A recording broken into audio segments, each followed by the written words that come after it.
네, 여러분 안녕하십니까? 의료관계 법규 기출 해설 진행하도록 하겠습니다.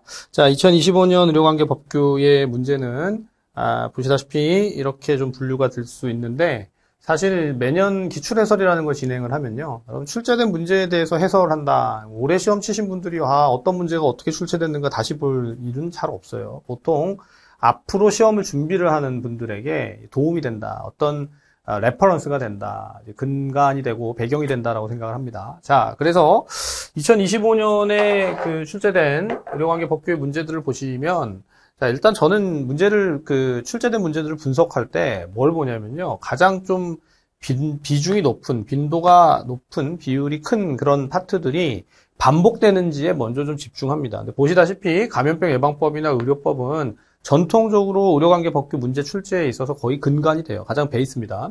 자, 그 다음에 여기 보시면 의료기사 등에 관련된 법, 또 지역보건법, 국민건강보험법, 국민건강증진법, 공공의료에 관한 법률, 보건의료 기본법, 자, 그리고 학교보건법, 여기 보시면 학교보건법과 노인복지법, 여기까지는 보통 우리가 출제를 좀 예상할 수 있는 그런 법들이에요. 그리고 이제 밑에 보면 장애인복지법에 대한 출제가 사실 좀 예상을 벗어나는 그런 문제였고, 여기 의료 지원 가능한 노인성 질환의 범위 관련해서 노인복지법 관련된 문제도 의료관계 법규 문제로 올해 출제된 것에 있어서 가장 좀 황당하다. 뭐 이런 게 출제가 됐느냐, 이렇게 생각할 수 있는 법입니다. 근데 여러분, 법이라는 게요, 법규 문제가 다 예측이 돼서 모든 법, 어디서 어떤 법에서 문제가 나올 것이다. 이거 100% 예측하고 100%다 준비해서 시험을 보기가 어렵습니다. 현실적으로. 여러분, 법이 종류가 한두 개가 아니잖아요? 물론, 현재까지 출제되어 왔던 모든 의료관계 법규의 문제들을 다 카테고리를 좀 구분해가지고 분석을 하면, 출제될 수 있는 내용들, 출제되어 왔던 내용들을 근거로 해서 준비할 수 있겠지만, 그래도 항상 20문제 중에서 한두 문제는 좀 불이타라고 하죠. 예상을 벗어나는 문제들, 비껴나는 문제들이 있어요. 그래서 의료관계 법규를 공부를 한다라고 하면 사실은 이 법령에 대한 기본적인 카테고리 또는 분석을 해볼 필요가 있는데 어떻게 분류되어지는가. 예컨대 감염병 예방법 안에서 진짜 쟁점이 되는 법령들은 무엇인지, 또 의료법 안에서도 특별히 계속 자주 다루어지는, 반복적으로 다루어지는 이슈나 쟁점이 무엇인지를 확인하는 게 가장 우선적입니다. 자, 그렇게 보고 나서 기존에 출제됐던 것들을 다 확인하고 하다 보면 이게 그물망처럼 결국 같이 겹쳐지게 돼 있어요. 그런 것을 가지고 대비를 해가는 게 가장 현명한 접근이다. 만약 하나도 빠짐없이 모든 법령, 출제될 수 있는 모든 법령을 빠짐없이 내가 100% 완벽하게 공부하겠다. 이렇게 접근하면요. 여러분 이거 못합니다. 자, 물론 이제 나는 완벽한 준비를 할 거야. 저 강사인 저도 이제 여러분 이 법을 다 머릿속에 다 꿰고 있는 게 아니잖아요. 물론 많이 받고 강의를 해왔기 때문에 예컨대 감염병 예방법이라든가 지역보건법이라든가 뭐 국민건강증진법, 학교보건법 이런 거는 나름대로 많이 꿰고 있어요. 그러나 모든 법을 다 아는 건 아니에요. 근데 이제 여러분들에게 강의를 할 때는 특정 법령에서 이게 굉장히 중요한 쟁점인데, 왜냐하면 이제 베이스상 강의를 이제 의료관계 법규만 강의하는 게 아니라 제가 공중보건이라든가 보건행정이라든가 이런 과목들을 강의를 하다 보니까 보는 시야가 있잖아요. 어떤 게 중요한지를 더 좀 살펴볼 수 있고 제시해 드릴 수 있는 그런 가능성이 있기 때문에 강의를 하지만 이 법령들 하나하나를 빠짐없이 모든 것을 다 학습하는 건 어려운 일입니다. 그러나 그럼에도 불구하고 출제된 내용들을 보면 이런 걸 묻는구나. 과거에도 물었었는데, 이전에도 이런 걸 물어보던데, 예컨대 이런 부분이에요. 여러분 보시면 의료법에서 의료인의 결격사유, 결격사유는 과거에도 물어보던데, 역시 또 물어보네. 또 의료법 시행규칙상의 환자의 권리, 이건 이제 권리와 관련된 부분들은 이전에도 쟁점이 됐던 것인데, 또 여기 보면, 국민건강보험법상 건강보험정책심의위원회, 무슨 위원회라든가 위원회의 구성원이라든가 위원회 위원장은 누구라든가 또는 주기가 어떻게 된다든가 이런 것들이 이제 문제로 출제가 됩니다. 바로 밑에 국민건강 영양조사 같은 경우도 마찬가지고요. 자, 그래서 그렇게 특정 쟁점이라든가 이슈들을 잘 익혀가는 그 시작에서 기출문제들을 잘 확인해 보는 것은 아주 큰 유익이 된다. 이렇게 말씀드릴 수가 있겠습니다. 자, 하나하나 문제를 좀 풀어가면서 조금 더 부연해서 설명을 드리도록 하겠습니다. 모든 여러분 의료관계 법규의 문제는요, 그 소스가 뭐냐면 법이에요. 그래서 한 문제를 풀 때마다 이건요, 이 법에 몇 조에 이렇게 나와 있습니다. 그 법 내용을 알면 문제를 푸는 것이고 모르면 틀리는 거예요. 그걸 이제 어떻게 익혀가는가가 효율적이고 또 효과적인 그런 전략이 필요한 것이죠. 자, 그래서 한 문제씩 풀어가면서 같이 그 전략을 좀 논의해 보도록 하겠습니다. 자, 여러분 1번 문제 보시면 의료법상 의료인이 될 수 없는 결격 사유로 보기에 가에 들어갈 내용으로 가장 옳은 것은 했는데, 여러분 법령 관련된 학습을 하는데 가장 중요한 건 법의 체계 또는 분류입니다. 자, 근데 법 체계나 분류의 선행에서 중요한 게 뭐냐면 이 법이 개정이 됐다. 법이 바뀌었다예요. 그럼 법이 바뀐 것의 포인트가 뭐냐? 제가 이제 항상 시험 근처에 개정법령 특강을 하는데, 이제 관련된 법령들, 뭐 의료법의 개정 내용이라든가 지역보건법의 개정 내용이라든가 그런 개정 내용들을 살펴보면 그게 출제의 가능성이 상당히 있어요. 자, 근데 이제 여기 보시면 의료법상 의료인이 될 수 없는 결격 사유로 보기에 가에 들어갈 내용으로 가장 옳은 것을 했는데, 실제 법령이 2025년 6월 21일에 시행된 것 중에서 딱 이 부분이 바뀐 거예요. 그래서 여러분 이제 금고 이상의 형의 집행유예를 선고받고 그 유예 기간이 지난 후에 2년이 지나지 아니한 자는 의료인이 될 수 없다. 이 법령 말고 위쪽에 보면 의료법 8조의 결격 사유와 관련해서 금고 이상의 실형을 선고받고 그 집행이 끝나거나 집행을 받지 아니하기로 확정된 후에 5년이 지나지 아니한 자, 이런 게 법령이 바뀐 부분들이거든요. 그런 것을 가지고 문제를 출제했다. 그럼 이제 다시 학습을 하면서도 결격 사유와 같은 것들은 꼭 좀 살펴볼 필요가 있겠구나, 이런 이제 생각을 좀 가지고 가시면 좋겠습니다. 자, 그다음 두 번째 2번 의료법 시행규칙상 환자의 권리로 가장 옳지 않은 것은 했습니다. 여러분 이거 이제 법령에서 환자의 권리가 명시됩니다. 의료법 시행규칙 제1조 3회 별표 1에 보게 되면 환자의 권리와 의무가 나오는데, 자, 환자의 의무는 의료인에 대한 신뢰와 존중의 의무, 그 다음 부정한 방법으로 진료받지 않을 의무가 있고요. 권리와 관련해서는 지금 1번에서 3번까지가 권리예요. 상담 조정을 신청할 권리, 알 권리와 자기결정권, 비밀을 보호받을 권리, 4번에 존중받을 권리는 해당되지 않습니다. 그러니까 이게 여러분 앞에서 말씀드렸지만 의료관계 법규 관련된 모든 문제는요, 그 문제의 타당도가 100%죠. 법에 근거하니까. 근데 이렇게 내는 문제 중에도 실수하는 경우가 있어요. 그러니까 법령을 가지고 문제를 내더라도 출제자들이 왜 그런지 모르겠지만 잘못 내는 경우도 간혹 있습니다. 이제까지 제가 강의를 하면서 보니까. 자, 그러나 근거가 되는 법에 근거하기 때문에 몇 조 몇 항에 뭐가 나왔다, 그거 확인하면 그대로 그게 문제가 성립이 되거든요. 2번도 지금 그런 문제죠. 자, 세 번째, 의료법상 진단용 방사선 발생장치의 안전관리 책임자 교육 및 안전관리 책임자 교육기관의 지정에 필요한 사항을 정하는 자는, 실제로 법령 관련된 문제에서 제일 중요한 게 뭐냐면 주체가 누구냐, 이거 주체 누가 이거 하느냐 하는 게 문제로 나와요. 예컨대 지금 문제 같은 경우에 의료법 37조 사항에 보게 되면 진단용 방사선 발생장치의 범위, 신고, 검사, 설치 및 측정 기준과 관련된 사항은 누가 정하냐면 질병관리청장이 정합니다. 질병관리청장이 정하여서 고시한다, 이렇게 돼 있어요. 답이 여러분 2번이거든요. 그럼 여기에 뭐 토를 달 수가 없잖아요. 그러니까 이제 보건복지부 장관이냐 질병관리청장이냐 또는 시도지사냐, 이런 각 그 주체에 대한 것이 늘 문제화된다라는 걸 기억해 두시면 되겠습니다. 네. 자, 그다음 네 번째, 의료기사 등에 관한 법률. 자, 의료기사 등에 관한 법률에 있어서도 면허 취소 사유에 해당되는 거. 앞에서 여러분 결격 사유가 문제로 나왔는데 면허 취소라든가 면허 정지라든가 이런 것도 문제가 될 수 있거든요. 자, 의료기사에 관련된 법률에 있어서 21조 1항에 보게 되면 복지부 장관은 의료기사 등이 다음 각 호의 어느 하나에 해당되면 면허를 취소할 수 있다. 자, 그래서 거기에 해당되어지는 게 뭐냐? 3번에 보면 치과 의사가 발행하는 치과 기공 제작물 의뢰서에 따르지 아니하고 치과 기공물 제작 등의 업무를 할 때, 이게 이제 대표적으로 의료기사에 관련된 법률에 있어서 면허 취소의 사유에 해당하는 내용이다. 법령에 근거해서 문제를 풀어가게 되는 거죠. 자, 물론 이제 면허 취소를 보게 되면 항상 여기서 학습할 때 그러면 자격 정지와 관련된 건 없느냐? 법령에 보게 되면 해당 내용이 나와요. 의료기사에 관한 법률 22조에 보게 되면 면허 자격을 정지시킬 수 있는 그런 요건들이 나옵니다. 가장 첫 번째로 제시되는 게 품위를 현저히 손상시키는 행위를 한 경우, 또 고용이 돼서 치과 기공소라든가 개설자가 될 수 없는 사람에게 고용돼서 치과 기공사 또는 안경사 업무를 한 경우, 뭐 그런 경우에도 자격 정지가 해당이 돼요. 그러니까 여러분 지금 우리 문제는 면허의 취소였지만 면허 취소만이 아니라 자격 정지도 문제가 출제될 수 있다는 것을 기억을 해둘 필요가 있겠죠. 예컨대 여기 지금 4번 지문에 보시면 치과 기공소의 개설자가 될 수 없는 사람에게 고용돼서 치과 기공사의 업무를 한 경우는 뭐라고요? 이거는 면허 취소가 아니라 자격정지다, 자격정지. 자, 그렇게 문제를 풀어가시면 됩니다. 자, 5번째.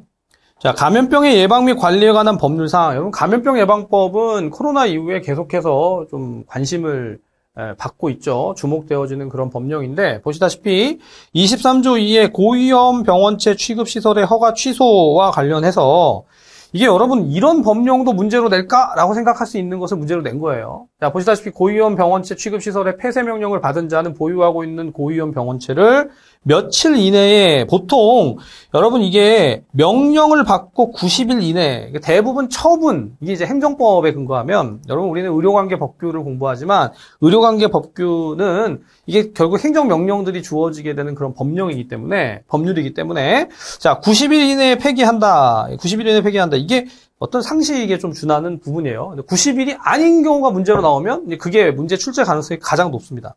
자, 그래서 아래쪽에 보면 다만 질병관리청장은 본문에 따라서 고위험 병원체를 폐기 및 보고해야 하는 자가 천재지변 등의 부득이한 사유로 기한 내 처리할 수 없어 기한의 연장을 요청하는 경우에는 기한의 연장을 요청하는 경우에는 며칠의 범위 안에서 기간을 연장할 수 있느냐. 이것도 역시 90일입니다. 90일. 자, 90일에 이내에 폐기해야 되고 90일의 범위 안에서 연장을 해줄 수 있다. 보통 행정법상 처분에 관련된 시효에 있어서 90일인 경우가 답이 많아요. 근데 그게 이제 보시다시피 특정 법령에 근거해서 어떤 기간을 지금 설정한 것인가 이런 것들이 문제가 될 수가 있죠. 자, 그다음 6번. 자, 감염병 예방 및 관리에 관한 법률상 전파 가능성을 고려해서 발생 또는 유행 시 24시간 이내 신고해야 되고 격리가 필요한 감염병을 보기 위해서 모두 고른 것은. 여러분, 이거는 감염병 예방법을 알면 좀 충분히 풀리는 문제잖아요. 감염병 예방법상 즉시 신고해야 되는 건 1급 감염병이고 2급, 3급 감염병은 24시간 이내에 신고해야 되고 4급 감염병은 7일 이내죠. 자, 근데 여기 지금 결핵이나 수두는 다 2급 감염병에 해당이 됩니다. 2급 감염병에 해당이 돼요. 답은 그래서 1번이 되겠죠. 신종 인플루엔자는 뭐죠? 1급 감염병에 해당이 되죠. 자, 말라리아는 3급 감염병에 해당이 되고요. 자, 그래서 지금 설명되고 있는 것이 전파 가능성 고려해서 유행 시 24시간 이내 신고해야 되고 격리가 필요한 것은 정확하게 2급 감염병에 대한 설명이기 때문에 답은 1번이 되겠다. 자, 그다음 7번. 자, 감염병의 예방 및 관리에 관한 법령상 중앙감염병 병원에 대한 설명으로 가장 옳은 것은 했습니다. 자, 여러분 여기 보시면 중앙감염병 병원은 매년 업무 추진 현황 등을 보건복지부 장관에게 보고하여야 한다라고 되어 있는데 보고가 아니고 법령을 보게 되면 감염병 예방법 시행령에 근거하면 복지부 장관과 협의하게 되어 있어요. 자, 그래서 1번은 틀렸고 그다음 2번 중앙감염병 병원으로 지정받을 수 있는 의료기관은 국립중앙의료원이다. 여러분 2번이 정확히 답이 되겠습니다. 자, 이게 이제 법령에 근거해서 보게 되면 해당 조항들을 다 확인을 하게 되는 거죠. 자, 3번에 한 병실에는 2병상만 둔다. 이게 2병상이 아니라 한 병상만을 둔다. 그다음 4번째, 평시에 전체 격리병실의 10% 이상을 대기 상태로 운영해서 감염병 환자 등이 발생할 경우 지체 없이 진료 및 치료가 가능하도록 한다라고 했는데, 자, 이거는 10%가 아니라 20% 이상이에요. 그러니까 이제 법에서 지금 그 중앙감염병 병원으로 지정받는 것과 관련해서 이런 조항들이 다 법령에 제시가 되어 있습니다. 여러분 2번이 정확하게 맞는 질문이고요. 자, 이와 같은 방식의 문제가 특정 조항이 특정 그 정의가 용어가 나올 때 그 용어 정의와 관련된 문제들이 계속해서 반복적으로 주어지는 것을 볼 수가 있습니다. 잘 좀 익혀둘 필요가 있어요. 자, 계속하겠습니다. 8번째, 감염병의 예방 및 관리에 관한 법률상 역학조사관에 대한 설명으로 가장 옳지 않은 것은 여러분 역학조사관도 과거에도 출제가 되어 왔던 그런 내용이고요. 실제로 감염병 예방법 제60조의 2에 보면 역학조사관과 관련된 법 조항이 있습니다. 자, 여기 보시면 첫 번째 시도 역학조사관 중에 한 명 이상은 의사로 임명해야 된다. 법령에 이 부분이 명시가 돼 있어요. 60조 2의 1항에 해당 내용이 나와 있고, 두 번째, 질병관리청 소속 공무원으로 100명 이상의 역학조사관을 두어야 한다. 질병관리청 소속 공무원으로 100명, 그리고 시도 소속 공무원으로 각각 2명 이상의 역학조사관을 두어야 한다라고 명시하고 있습니다. 법에서. 자, 세 번째, 시도 소속 공무원은 각각 3명이 아니라 몇 명이요? 2명이라고 그랬죠? 그 다음 4번째, 예방접종 업무를 담당하는 공무원도 역학조사 교육 훈련 과정을 이수하면 역학조사관으로 임명될 수 있다. 자, 이 부분도 역시 법령으로 명시가 되어 있기 때문에 여러분 답은 3번이 되겠습니다. 자, 그다음 9번. 국민건강증진법 시행령상 국민건강영양조사에 대한 설명으로 가장 옳지 않은 것은 했습니다.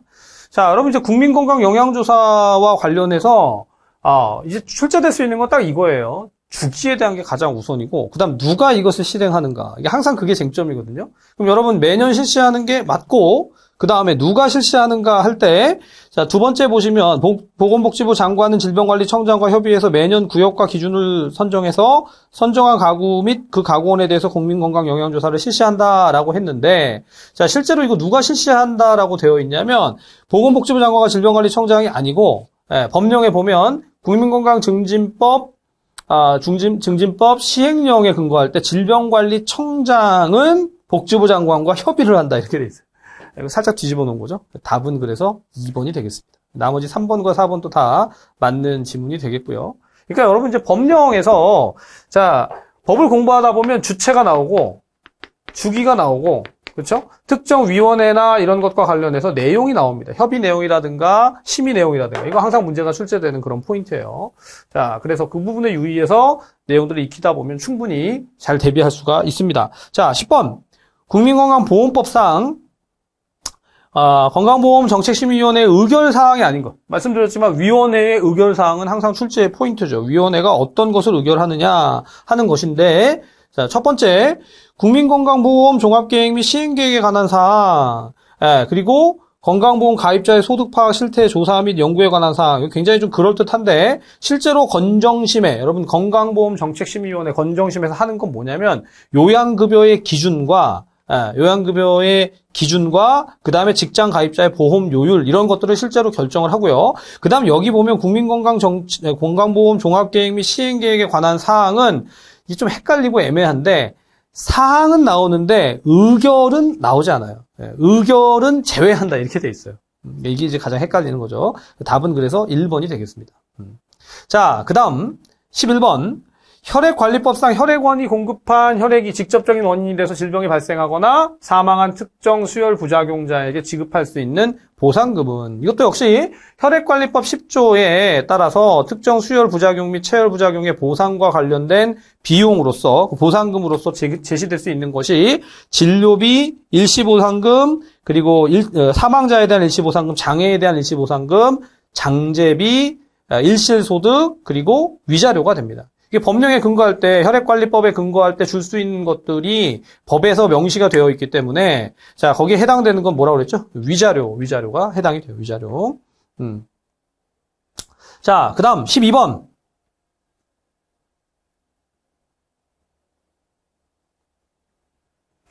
자, 지역보건법 시행규칙상 방문건강관리 전담 공무원이 될 수 있는 사람은 이것들이 자격이 되는 거죠. 여러분, 주체, 기준, 그리고 주기, 내용, 그리고 자격 요건, 그리고 여러분 지역보건법과 관련된 내용들 중에서는 뭐 보건소의 설치 기준이라든가 이런 것들도 문제가 되어 왔습니다. 현재까지. 자, 근데 여기 지금 나와 있는 방문건강관리 전담 공무원이 될 수 있는 자격에는 여러분 기역, 니은, 디귿, 리을이 다 포함돼요. 법령에 근거할 때. 지역보건법 시행규칙 제4조에 따르게 되면 방문건강관리 전담 공무원에 있어서 간호사, 그리고 의료기사법에 따른 치위생사, 물리치료사, 작업치료사, 영양사, 한약사, 체육지도사 다 포함이 됩니다. 답은 4번이 되겠어요. 자, 13번. 지역보건법 시행규칙상 보건소 전문인력 배치 시 전문인력의 면허 또는 자격의 종류에 따른 최소 배치 기준으로 가장 옳지 않은 것은 여러분 이것도 지역보건법 시행규칙에서 자 앞에서는 여러분 자격 기준이었고 여기서는 뭐죠? 그 자격 종류에 따라서 배치 인원이 어떻게 되느냐. 이제 과거에 문제가 출제된 것 중에 예를 들면 감염과 관련해서 특별히 감염을 관리해야 되는 감염관리 인력, 전담 인력 이런 인력들이 병원마다 그 병원의 규모에 따라서 어떻게 배치돼야 되느냐. 이게 법에 나와 있는 걸 그대로 문제로 냈거든요. 자, 이것도 마찬가지예요. 여기 보시다시피 보건의료원이 설치된 군의 물리치료사의 최소 배치 기준은 2명이다. 그러니까 이게 특별시의 구냐 또는 광역시의 50만 명 이상의 시군의 인구가 30만 명 이상인 시, 또 30만 명 미만인 시, 그 보건의료원이 설치된 군의 경우, 지금과 같이. 이게 딱 이제 기준들이 딱 나눠집니다. 이 법에 근거하면, 시행규칙에 들어가서 보면요. 자, 그래서, 여기 보시면, 네 번째, 인구 30만 명 이상인 시의 임상병리사의 최소 배치 기준은 3명이다라고 되어 있는데 3명이 아니라 4명이에요. 그러니까 이건 해당 법령을 모르는 상태에서는 절대 풀 수가 없겠죠. 그러니까 여러분 의료관계 법규의 기출문제를 보다 보면 와 이런 기준들을 문제로 내는구나. 이런 자료들, 자격들을 문제화할 수 있구나. 이걸 익히시면서 지금 감을 잡는 거죠. 여러분 이미 문제를 풀어보고 시험장에서 푸셨던 분들은 내가 이 문제를 정확하게 풀었는지 못 풀었는지 본인이 정확히 알 것이고 학습을 하는 데 있어서 앞으로 어떤 것들이 쟁점이 될 것인가, 근거가 될 것인가 이것을 확인하는 작업에서 보시다시피 이런 배치 기준이라든가 그게 이제 지역보건법에 근거해서 보건소나 보건지소나 또는 이제 뭐 농특법에 근거한 보건진료소나 이런 것들이 실질적인 문제가 될 수 있다라는 것을 잘 기억해 둘 필요가 있겠습니다. 자, 그 다음에 14번 응급의료에 관한 법률 시행령상. 자, 이건 뭐냐면 미수금의 대지급이라는 거예요. 미수금의 대지급에 있어서도 여기선 딱 핵심 키워드가 뭐냐면 미수금의 대지급을 누구에게 청구하느냐. 그러니까 주체가 있고 대상이 있잖아요. 예컨대 보건의료 서비스와 관련해서 의료기관을 개설하기 위해서는 누구에게 신고를 해야 되느냐. 이런 게 이제 여러분 문제가 나오거든요. 자, 그런 것처럼 의료기관과 구급차 등을 운영하는 자가 미수금의 대지급을 받으려고 하는 경우에는 누구에게 청구를 한다? 누구에게 청구하죠? 건강보험심사평가원장에게 미수금의 대지급을 청구하여야 한다. 그러니까 여러분 심사평가원이 우리 이제 보건직에 있어서 건강보험심사평가원은 요양급의 적정성의 평가라든가 심사를 하거든요. 그런 것뿐만 아니라 미수금의 대지급과도 직접적으로 관련이 된다. 자, 15번. 공공보건의료에 관한 법률상 보건복지부 장관이 공공보건의료정책심의위원회 위원으로 임명 또는 위촉할 수 있는 관계 중앙행정기관 소속 공무원으로 가장 옳지 않은 것은. 이것도 이제 대상의 자격이 되겠죠. 여러분, 자격이 되는데, 해당되는 사람들이 누구냐면, 기재부 장관, 기재부 차관, 교육부 차관, 그리고 과학기술정보통신부 차관, 법무부 차관, 국방부 차관, 그다음 고용노동부 차관 등이 해당이 됩니다. 식약처장은 해당되지 않아요. 답은 그래서 3번이 되겠습니다. 자, 16번. 공공보건의료에 관한 법률상 의료 취약지 거점 의료기관의 지정에 대한 설명으로 가장 옳지 않은 것은 이 의료 취약지의 거점 의료기관을 지정을 할 때 지금 법령에 나와 있는 대로 여러분 어떻게 신청을 해야 되는지, 자 누구에게 신청하는지 포인트는 그거죠. 누구에게 지금 보건복지부 장관에게 신청한다. 여러분 정확하게 답은 1번이에요. 보건복지부 장관이 아니라 누구에게 신청하냐면 시도지사에게 신청을 해야 되거든요. 시도지사에게. 그래서 이것이 틀렸습니다. 자, 그 다음에 이제 두 번째 보시면 지정받은 의료기관은 복지부령으로 정하는 바에 따라서 보건복지부령으로 정하는 바에 따라서 시도지사에게 보고해야 된다. 복지부 장관이나 시도지사 및 시장구청장은 일부를 지원할 수 있다. 자, 의료 취약지의 거점 의료기관 지정 기준 방법 및 절차는 복지부령으로 정한다. 제가 지금 밑줄 친 게 항상 문제가 출제되는 그런 포인트예요. 그러니까 법령을 학습할 때도 그런 것에 좀 초점을 두고 학습을 해가면 여러분 대부분의 문제들을 잘 맞출 수가 있습니다. 자, 17번.